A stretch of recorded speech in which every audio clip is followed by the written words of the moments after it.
재단을 만지는 자, 재단을 만지는 자라는 제목으로 하나님의 말씀 증거하도록 하겠습니다. 예수님이 전주에 우리가 말씀을 드렸을 때는 데가볼리에 계셨죠. 데가볼리 이방인 땅에서 구원을 베푸셨습니다. 귀신에 들린 자에게. 그리고 다시 배를 타고 갈릴리 바다를 건너서 다시 가버나움으로 오셨습니다. 근데 발 없는 말이 어디를 간다고요? 어디까지 간다고? 찰리까지 간다고. 예. 찰리를 가듯이 예수님에 대한 소문은 일파만파 가버나움에 이미 다 퍼져 있었습니다. 가버나움에 도착하자마자 사람들이 예수님께로 모여들었는데 어느 정도로 모여들었냐면 너무 사람들이 많이 밀려들고 애로사서 숨이 막힐 정도로 그렇게 사람들이 예수님 주변에 모여들었다고 합니다. 근데 그 사람들이 왜 예수님께 모였겠습니까? 그들에게도 예수님의 그 권능, 그 능력이 필요했기 때문입니다. 세상의 그 어떤 것으로 해결할 수 없었기 때문에 그들은 예수님께 희망을 걸고 예수님께 왔던 것이고, 또는 그 세상의 것이 없어가지고 차마 의원을 찾아가지 못하고 또 다른 것에 도움을 구하지 못했던 그들이 주님께 은혜로 그 능력을 받고자 예수님에게로 왔던 것입니다. 예수님의 자비와 인애를 구한 것이죠.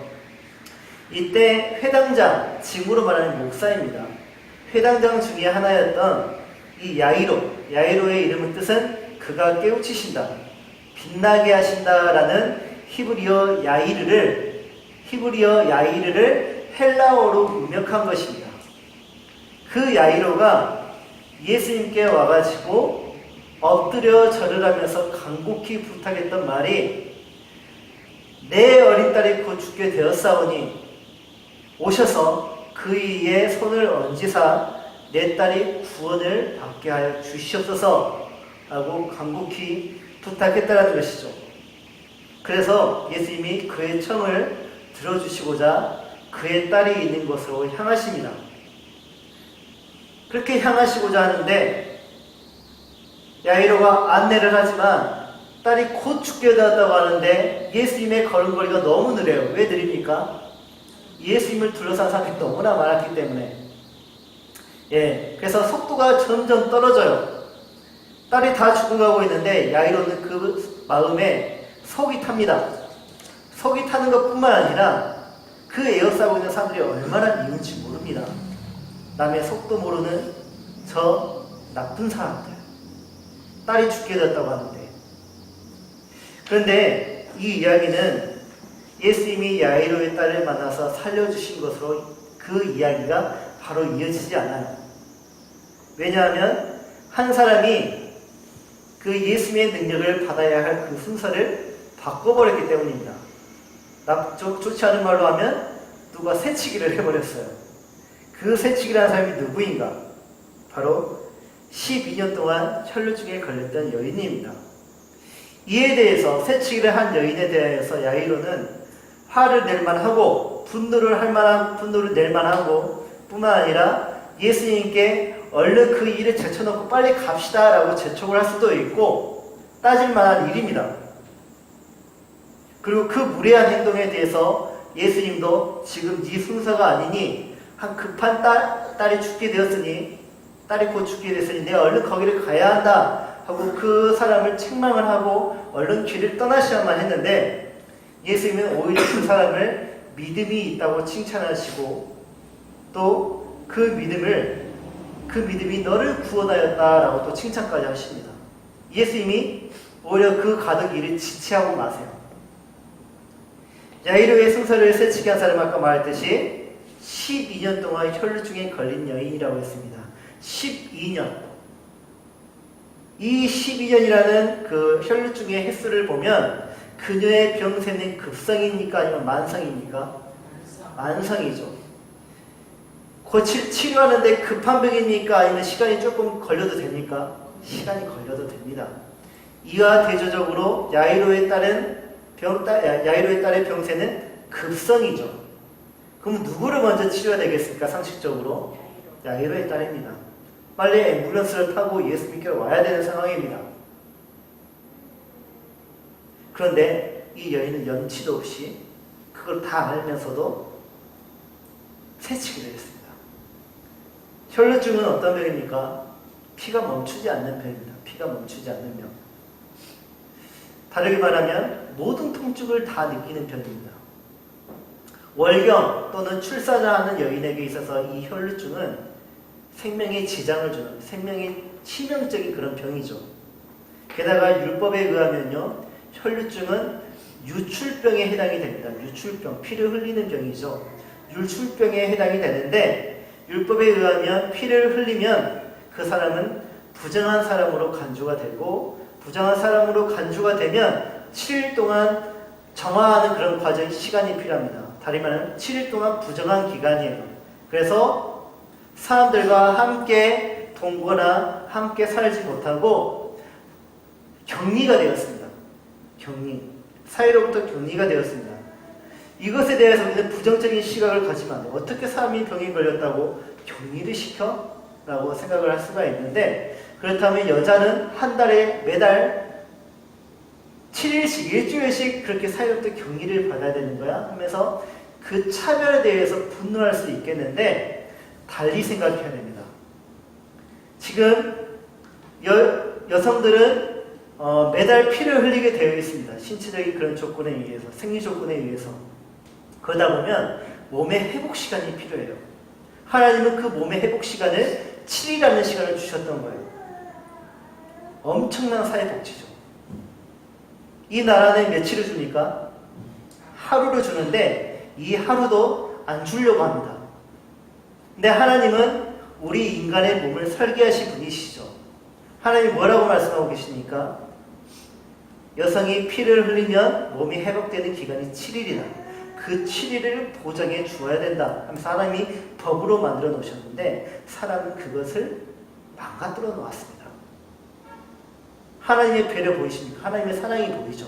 인간이 얼마나 하나님의 뜻에 거역하고 있는지 우리는 잘 알고 있습니다. 그런데 문제는 이 여인이 단순히 여성으로서 흘려야 할 피를 흘리는 것이 아니라 병에 의해서 끊임없이 피를 흘리고 있다는 것입니다. 우리가 보는 성경은 이 여인이 12해 동안 피를 흘렸다고 하는데, 혈루증에 걸렸다고 하는데, 이 원문을 또 다르게 번역을 해보면 이 여인이 12살 때부터 혈루증에 걸렸다라고 번역도 할 수 있습니다. 이 여인은 12살, 당시 이스라엘 문화, 유대인들에게 있어서 성인식이 허락되는 나이가 12살입니다. 만 12세. 지금은 만 19세입니까? 20세인지 29세인지 제가 잘 모르겠지만 한 19살, 20살이 되어야 어른으로 인정해 주었는데 이때 당시 유대 문화에서는 12살이었습니다.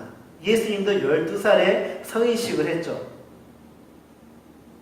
이 여인도 이제 12살이 되어서 아이를 생산할 수 있는 여성이 되었습니다. 여성으로서 다시 태어난 그 시기에 이 여인은 무슨 병에 걸렸다고요? 혈루증에 걸렸다고요. 혈루증에 걸린 이 12살 소녀는 이제 소녀를 할 수가 없죠. 성인은 사랑을 할 수 없는 사람이 되어버렸어요. 좋아하는 남자가 있어도 그 남자와 결혼을 할 수가 없습니다. 왜냐하면 출산을 하면 안 되니까. 아이를 가지면 안 되니까. 이 여인은 사랑도 포기해야 되고 아이도 포기해야 되고 여성으로서 가지는 그 특유의 아름다운 특권을 포기해야 되는 그런 인생의 위기에 놓여 있습니다. 그녀가 병에 걸린 횟수 숫자는 12. 12는 성경에서 완전수로서의 상징을 가지고 있죠. 완전. 더 이상 회복할 수 없는 완전한 절망의 상태에 이 여인이 빠져 있는 것이죠. 게다가 피를 흘리면 부정하게 되고, 그리고 부정한 사람이 만약에 이 화일을 딱 만지게 되면 이 물건 또한 부정하게 되어 있는 게 율법의 이치입니다. 사람을 스치거나 만져도 그 사람은 부정함을 입힐 수 있습니다. 그러니까 이 부정한 사람은 어디를 가든지 만지는 그 모든 순간 다 부정하게 돼요. 미다스의 손이 만지는 것마다 어떻게 다 되죠? 금이 되는 것처럼 부정한 사람이 만지는 것, 스치는 것, 모든 것들은 다 부정하게 됩니다. 그러니 어떻게 해야 되겠습니까? 격리가 되었고 그리고 사람들과 소통을 이룰 수 없는 그런 상태에 이르게 되죠. 그런데 정상적인 여인에게 있어서 7일은 소통을 이룰 수 없는 그런 기간이 아니라 쉼을 얻는 기간입니다. 하지만 혈루증에 걸린 이 여인에게 7일은 어느새 12년이 되어버렸고 12년은 그동안 쉼의 기간이 아니라 고독과 외로움과 고통과 단절로서의 죽음이 되어버렸고 그녀가 사는 공간은 안식의 공간, 피난처가 아니라 섬이 되어버리고 말았죠. 섬. 이처럼 혈루증에 걸린 여인은 분명히 살아있는데 죽은 것과 다름도 없는 인생을 살고 있었습니다. 하나님은 이 여인을 통해서 당시 이스라엘의 영적 상태를 고발하고 계십니다. 이스라엘은 분명 존재하고 있는데 이 세상에서 분명 존재하고 있는데 그 존재를 상실했죠. 그리고 이스라엘은 분명히 살아있는데 죽은 것과 다를 바도 없는 그런 영적 상태를 가지고 있었습니다. 이 부정한 여인에게 유일한 희망은 누구였습니까? 예수님이셨죠. 그럼 부정한 이스라엘에게 유일한 희망은 누가 되겠습니까? 당연히 예수님이시겠죠. 그리고 이 성경, 이 말씀이 현재 우리에게 하고자 하는 말은 우리에게 부정함이 있는, 우리 중에 부정함을 입고 괴로워하고 있는 자가 있다면 그 자에게 유일한 희망은 오직 예수님이시다라고 말씀하고 있다는 것입니다. 우리 좀 더 내용을 들어가 보도록 하겠습니다. 12년 동안 혈루증을 앓아온 여인은요, 그동안 자신이 걸린 병에 대해서 선을 놓았던 적이 한 번도 없었다고 합니다. 그동안 뭐 했을까요? 의사를 찾아갔죠. 많은 의사를 찾아갔는데 그 결과가 어땠다고요? 많은 고통을 겪었다고 합니다. 많은 괴로움을 받았다고 합니다. 그리고 12년 동안 가진 것을 다 허비했다고 합니다. 아무런 효험이 없었고 오히려 병이 더 심각해졌습니다. 그때 여인에게 예수님에 대한 소문이 들렸습니다. 수많은 병자를 고치신, 귀신을 내쫓으신 그 능력의 예수님이 가버나움에 오셨다는 소식을 들었습니다. 그래서 그녀가 생각하기를 내가 그분의 옷에만 손을 대어도 이 병에서 나음을 입을 수 있겠다라는 생각을 하게 되었고 그 믿음을 가지고 예수님께 나아갔습니다. 여인이 그렇게 생각했던 이유는 당시 그 사회에 미신이 있었어요. 그 미신이 탈무드에 적혀 있는데 탈무드에 이런 내용이 적혀 있습니다. 거룩한 자의 옷술에는 능력이 있다. 그 옷을 만지면 능력을 얻게 된다라는 그런 미신이 있었습니다. 하지만 그녀는 거룩한 자인 예수님의 옷술이 뭔지 알겠죠? 액세서리라고 생각하시면 됩니다. 그 옷술을 만져서는 안 됩니다. 왜 만져서 안 됩니까? 그녀는 부정한 여인이기 때문에 사회로 나와서는 안 됩니다. 사람을 만져서는 안 돼요. 율법에 의하면 피를 흘린 자는 부정함을 입게 되어 있습니다. 그래서 부정한 자가 접촉하는 모든 것은 다 어떻게 된다고요? 부정함을 입는다고요. 거룩한 자를 만진다 할지라도 그 거룩한 자가 어떻게 된다고요? 부정함을 입히게 된다고요. 그러니까 거룩한 자의 옷을 만져서는 안 됩니다. 부정한 자가 정한 것을 만나면 부정해지는 것이 율법의 이치이고 전염병 보균자가 정상인 사람을 만지면 전염병이 옮기는 것과 같은 이치입니다. 그렇다면 여인은 왜 이와 같은 중병에 걸렸던 것일까? 민수기 15장 39절에서 하나님이 이스라엘에게 명령을 하십니다. 어떤 명령을 하시냐?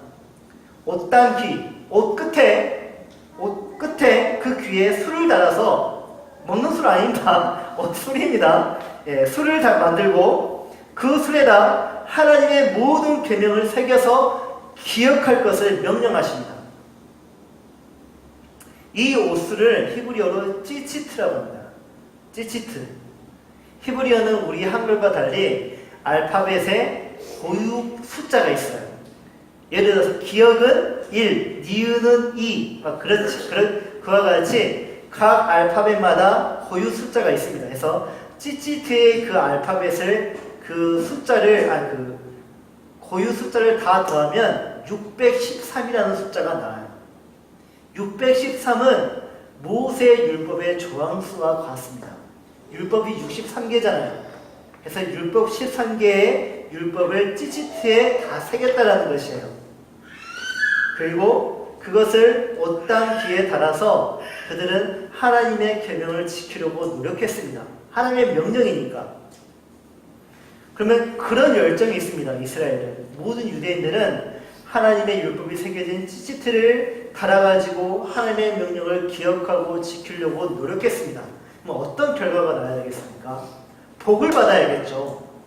복을 받아야 정상인데 이상하게 그들의 조상들을 보면 또 당시 이스라엘 사람들을 보면 그들이 복을 받았던 것이 아니라 오히려 방종을 했고 음행을 저질렀다고 합니다. 그들은 하나님의 명령대로 하나님의 말씀에 새겨진 수를 달아 하나님의 뜻을 이루려고 노력하고 그 신앙의 모습을 다 보여줬는데 왜 정반대의 그런 모습을 보여줬던 것일까요? 티벳 불교에는요 마니차라는 것이 있습니다. 마니차는 그 불교 경전, 석가모니의 그 가르침이 담겨진 그 경전을 담아 놓았는데 그것은 이제 경통입니다. 그 석가모니의 가르침을 경통에다 담아 놓은 게 마니차입니다. 어떤 것은 지팡이 끝에 이 마니차를 돌려서 이렇게 뺑뺑뺑 돌려요. 또 어떤 경통은 우리나라의 그런 bom종처럼 엄청 커요. 그래서 사람들이 이렇게 힘껏 저읍니다. 돌립니다. 왜 돌리냐? 한 번 돌릴 때마다 그 불교 경전을 한 번 읽는 것과 같기 때문이에요. 그들은 그렇게 믿었어요. 그래서 하루에 수십 번, 수백 번, 수천 번을 돌립니다. 그들의 신앙이니까. 그들은 절에 올라가가지고 그 무거운 그 마니차를 돌립니다. 경전을 많이 읽어야 좋으니까. 근데 우리가 제3자 입장에서 볼 때 그 경전을 읽은 거 맞습니까? 아니죠. 그거 수천 번, 수만 번 돌렸다고 그 사람이 경전에 통달할까요? 절대 통달하지 못하죠. 왜냐하면 읽어본 적이 없으니까. 돌리면 뭐예요? 읽어본 적이 없는데 그 내용이 뭔지도 모르는데 석가모니의 가르침이 아무리 좋으면 뭐예요? 본 적도 없고 그것을 따라본 적도 없는데 그거는 참된 신앙이 아니라 가짜 신앙이죠. 이와 같이 유대인들의 모습이 그랬다라는 것이에요. 그들의 옷 땅 귀에 하나님의 말씀이 새겨진 찌찌트를 달면 뭐합니까? 읽지도 않는데 액세서리였어요. 오히려 그건 부적이었습니다. 이 하나님의 말씀이 나를 지켜줄 거야. 뭐가 지켜져요? 읽지도 않는 자가 어떻게 하나님의 말씀을 지킬 수가 있어요? 그러다 보니까 음행을 저지르고 자신의 자유로운 행동에 대해서 책임을 지지 않는 방종을 저지르게 된 것입니다. 그리고 하나님이 이를 통해서 우리에게 무엇을 말씀하시냐? 인간은 하나님의 말씀을 떠나면 반드시 음행과 방종을 저지르게 되어 있다. 인간의 본성이 바로 이것이다. 하나님의 말씀을 떠나는 인간은 반드시 음행을 저지르고 방종하게 되어 있다. 우리 주변에서 이거 많이 봅니다. 정말 하나님의 말씀을 열심히 가르치고 강단에서 설교하는 자가 말씀을 떠나면 어떻게 했습니까? 음행을 저지르는 목회자 많이 보지 않았습니까? 목회자만 그렇습니까? 많은 성도들이 그렇죠. 그렇다면 마음에서 일어나는 방종과 음행에서 우리 자신을 지키기 위해서 우리는 어떻게 해야 될까요? 우리도 유대인들처럼 찌찌트를 달아야 될까요? 아닙니다. 찌찌트를 다는 게 중요한 것이 아니라 하나님의 말씀을 읽고 묵상하고 지켜야 합니다. 그래야만 우리는 음행과 방종으로부터 우리 자신을 지킬 수 있습니다. 근데 문제가 있어요. 여러분 613개의 율법을 다 외울 수 있습니까? 그러면 우리 다 변호사 하겠죠. 외우기 힘들어요. 외우기도 힘들지만 다 지키기 너무나 어렵습니다. 왜냐하면 응용을 해야 되니까. 모든 삶에 다 적용시키려고 하면 우리의 머리는 터져버립니다. 이 세상을 살아가는 동안 또 우리는 수많은 유혹과 수많은 시험을 당하게 되어 있습니다. 우리 믿음의 선배들, 정말 믿음 좋은 선배들, 그들도 넘어지지 않았습니까? 솔직히 저도 자신 없습니다. 율법 다 외울 자신도 없고 율법을 다 지킬 자신도 없습니다. 그럼 우리는 어떻게 해야 되나? 하나님은 여인을 통해서 그 방법을 우리에게 가르쳐주고자 하시는 거예요. 여인의 믿음은요, 이런 믿음이었습니다. 거룩한 자의 옷을 만질 때 내가 이 병에서 나음을 입을 것이야 라는 이 믿음을 가지고 있었죠. 기대감이었습니다. 그래서 그녀에게 하지만 그녀에게 회복을 일으켜 주었던 것은 그 찌찌트를 만졌던 그 찌찌트에 의해서 능력이 나온 것이 아니라 그 능력 자체이신 예수님에게서 능력이 나왔던 것이죠. 그녀가 예수님을 만졌기 때문에 능력을 받은 것이지 그녀가 예수님의 찌찌트를 만졌기 때문에 능력을 받은 것이 아닙니다. 찌찌트는 사람들로 하여금 믿음을 지키게 하는 도구일 뿐입니다. 그것에는 아무 능력이 없어요. 여인은 그것에 능력이 있다고 생각해서 만지려고 시도를 했죠. 하지만 찌찌트에는 능력이 없습니다. 오직 누구에게 능력이 있다고요? 예수님 그 본인, 그 자체에만 능력이 있다는 것이죠. 그렇다면 어떻게 해서 여인은 그저 찌찌트를 만졌을 뿐인데 여인에게 예수님의 회복의 능력이 되고 구원의 능력이 되셨던 것일까요? 예수님이 이렇게 소리치셨습니다. 누가 내 옷에 손을 대었느냐 하고 소리를 지르는데 제자들이 예수님 말씀에 반감을 품습니다. 아니 주님, 이 수많은 사람들이 예수님 한번 만져보려고 다 에워싸고 있는데 누가 손을 대었다니요? 다 손을 댔습니다 라고 이렇게 말을 했습니다. 근데 예수님이 자신의 허락 없이 자신의 옷을 만진, 자신의 몸을 만진 그 한 사람을 벌하기 위해서 그렇게 소리를 내신 것이 아닙니다. 예수님이 사람들에게 그렇게 말한 이유는 자신에게서 능력이 빠져나갔기 때문이에요. 예수님의 능력이 빠져나간 그 순간 어느 한 사람은 기적을 경험하고 있었죠. 지난 12년 동안 자신을 괴롭혔던 그 혈루 근원이 말라버렸고 자신의 몸이 정상적인 몸으로 회복되는 그 기적을 경험하고 있었습니다. 그 순간 얼마나 놀랍고 기뻤을까요? 그 여인이 그 놀랍고 그 기쁜 그 순간을 누리고 있는 그 찰나에 그 여인은 숨이 막힐 정도의 두려움에 휩싸이고 맙니다. 왜냐하면 예수님이 자신의 능력을 훔쳐간 범인을 찾고 있었기 때문입니다. 범인은 그 자리에 있어서는 안 되는 사람이었죠. 부정한 사람이었기 때문에요. 율법에 의하면 부정한 자가 만지고 스치는 모든 것은 부정함을 입히게 되어 있으니까 여인은 그 자리에 있어서 안 됩니다. 수많은 사람들이 그 범인과 스킨십을 이루었을 것입니다. 다 부정함을 입게 되었어요. 거기 있는 모든 사람들이. 내가 부정함을 누군가에게 입혔어요. 그 옆에 사람은. 그 사람이 부정하게 되면 그 옆에 사람이 또 부정함을 입히게 되고 전염병이 퍼지듯이 거기 있는 모든 사람은 다 부정함을 입히게 되어버렸습니다. 더군다나 이 범인은 자신의 치유 목적 하나만을 성취하기 위해서 의도적으로 허락 없이 예수님을 만져버렸습니다. 이거는 큰 범죄였습니다.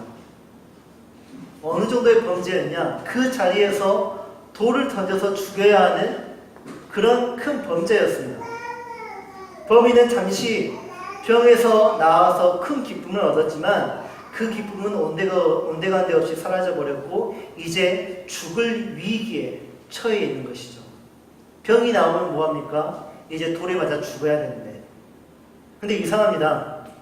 부정한 자가 정한 자를 의도적으로 만졌을 때 그것이 죄이다라고 말을 할 수 있는 그 죄가 성립되는 조건은 정한 자가 부정하게 되었을 때, 그 결과가 나왔을 때 그 죄가 성립이 되는 것이죠.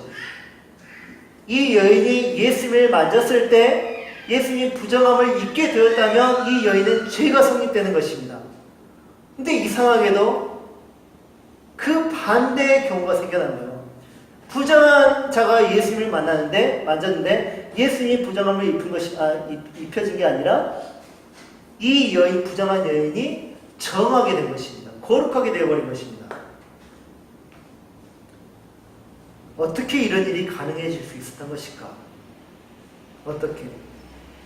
그것은 예수님이 접촉하는 것마다 모든 것을 정하게 만들어버리는 제단이시기 때문입니다.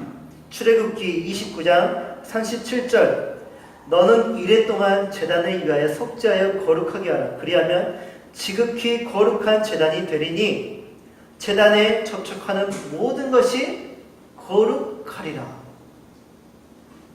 부정한 모든 것이, 피를 흘린 모든 것이 그 피를 만지게 되면 부정함을 입히게 돼요. 근데 제단과는 달라요. 제단에 제물을 올리면 피가 묻어요, 안 묻어요? 피가 묻기 때문에 제단은 부정해져야 됩니다. 하지만 제단은 그 제물을 정하게 만들어버리는 그런 기능을 가지고 있습니다. 능력을 가지고 있습니다. 왜 그렇습니까? 제단은 모든 것을 소멸하는 불이기 때문입니다.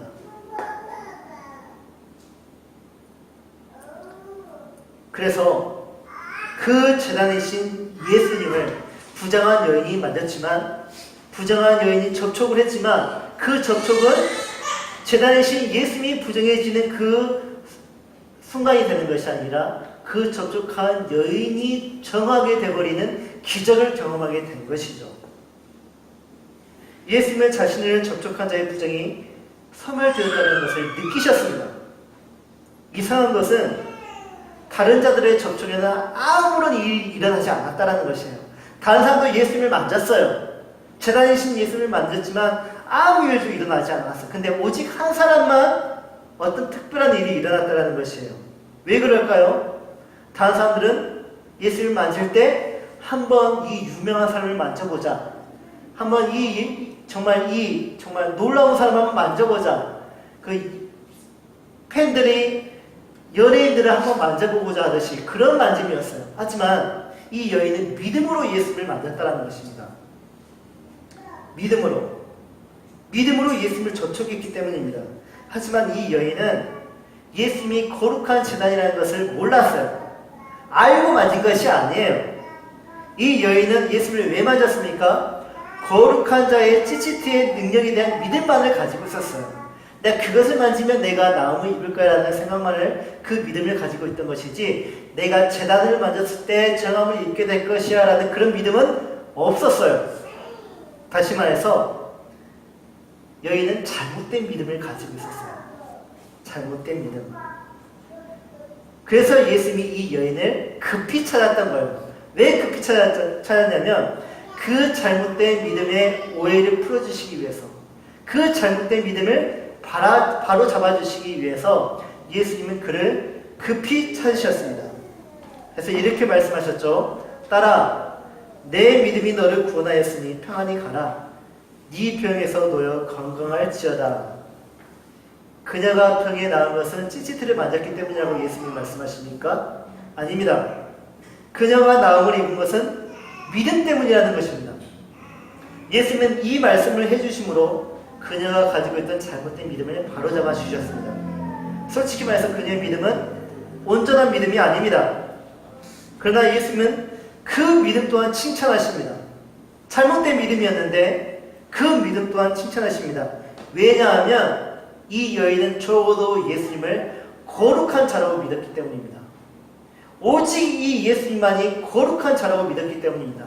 그래서 그 거룩한 자의 옷을 만져서 능력을 얻고자 했던 것이에요. 이 여인은 다른 사람을 찾아가지 않았어요. 이 여인에게 있어서 거룩한 자는 오직 예수님 한 분이셨습니다. 그래서 그 믿음을 예수님 한 분에게만 집중시켰죠. 그녀에게 있어서 그녀는 목숨을 걸고 예수님을 지금 붙잡고 있습니다. 그 간절한 믿음과 열망을 담아 그녀는 예수님을 접촉했고 그것을 예수님만이 알아주셨던 것이죠. 이 믿음이 정말 중요합니다. 오늘날 우리에게도 매우 중요합니다. 예수님은 오늘날 우리에게 이 믿음을 요구하세요. 단순히 교회에 몸만 왔다 갔다 하는 사람이 아니라 정말로 혈류증에 걸린 여인처럼 간절한 마음으로 이 교회에 나와서 예수님 앞에 나아오기를 예수님은 간절히 바라는 것이죠. 모든 예배자가 예수님과의 인격적인 만남을 가지고 예수님과 인격적인 접촉을 이루어야 된다는 것입니다. 예수님께서 빠져나간 능력이 헬라어로 두나미스라고 합니다. 이 두나미스는 다이너마이트의 어원입니다. 단순히 병을 낫게 하는 능력이 아니라 그냥 단순히 병을 고치는 능력이 아니라 모든 것을 파괴해버리고 마는 그런 엄청난 능력을 말합니다. 설령 그것이 우리가 그 어떤 것으로 해결할 수 없는 그런 엄청난 부정, 엄청난 죄라 할지라도 엄청난 장애라 할지라도 예수님의 능력은 그것을 소멸시키고 파괴해버리고 마는 두나미스라는 것이죠. 그동안 우리는 수많은 예배를 드렸습니다. 그동안 우리는 정말 많이 교회에 나왔습니다. 그렇다면 우리에게 그동안 이 여인이 얻었던 기적처럼 우리 안에는 수많은 기적들이 있어야 할 것입니다. 그런데 왜 우리에게는 그런 것이 없을까요? 왜 우리에게 기적이 일어나지 않는 것일까요? 왜 우리는 여전히 문제에 쌓여있고 그 문제로부터 헤어나오지 못하고 거기에 고민과 절망에 휩싸여 있는 것일까요? 그것은 우리에게 믿음이 없기 때문입니다. 믿음을 가지고 예수님을 만나려 하지 않기 때문입니다. 믿음이 없으니 그동안 예수님을 접촉하지 못해서 우리에게 나음이 없었던 것입니다.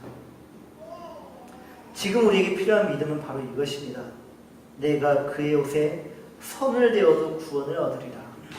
이 여인의 믿음이 우리에게 필요합니다. 우리 성도님들이 가지고 있는 모든 종류의 문제들, 우리 성도님들은 그것들을 무엇을 통해 보다 쉽고 완벽하게 해결할 수 있다고 생각하십니까? 내가 많은 돈을 만지는 순간 그 모든 문제는 해결될 것이라고 생각하십니까? 내가 많은 돈을 접촉하는 그 순간 해결이 될 것이라고 생각하십니까? 여인은 효험이 없었다고 말합니다. 여인도 많은 돈을 가지고 자신의 병을 고치려고 노력했죠. 하는 말이 고통만 얻었을 뿐, 괴로움만 얻었을 뿐 효험은 없었다라고 말을 하고 있습니다.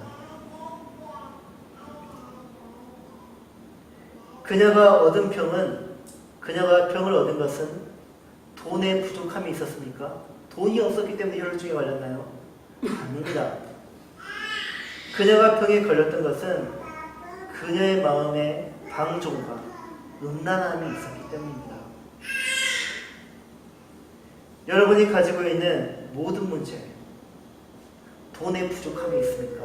내가 돈이 없기 때문에 이런 문제가 내게 생겼다고 생각하십니까? 아닙니다. 아닙니다. 하나님의 말씀에 대한 부족한 믿음에 생길 수 있습니다. 여인이 돈 많은 자를 찾아가지 않았습니다. 여인은 예수님을 찾아가 접촉을 시도했습니다. 왜냐하면 자신이 겪고 있는 모든 고통과 환난과 고난을 제거할 수 있는 거룩한 분이 오직 예수님밖에 없다고 그녀는 믿었기 때문입니다. 우리가 기억해야 할 것은 바로 이것입니다. 찌찌트.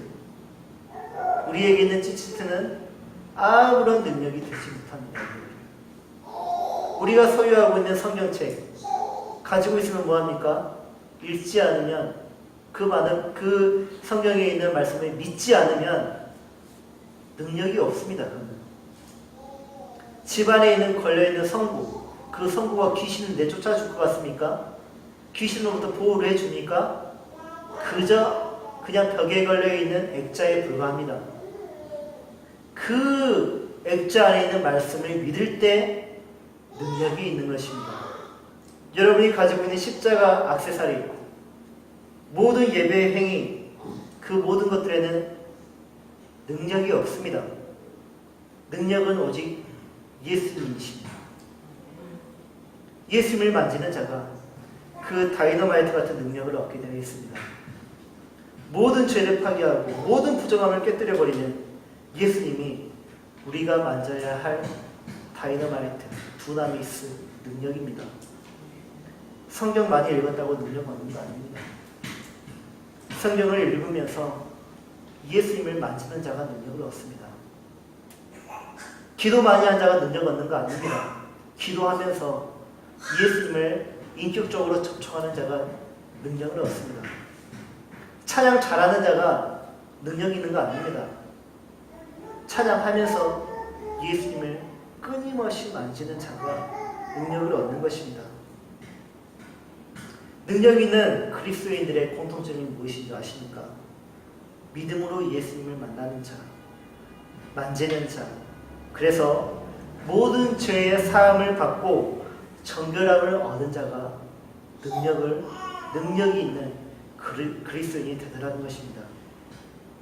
지금 우리 성도님들에게 필요한 능력은 무엇입니까? 우리 성도님들에게 필요한 능력이 필요하십니까?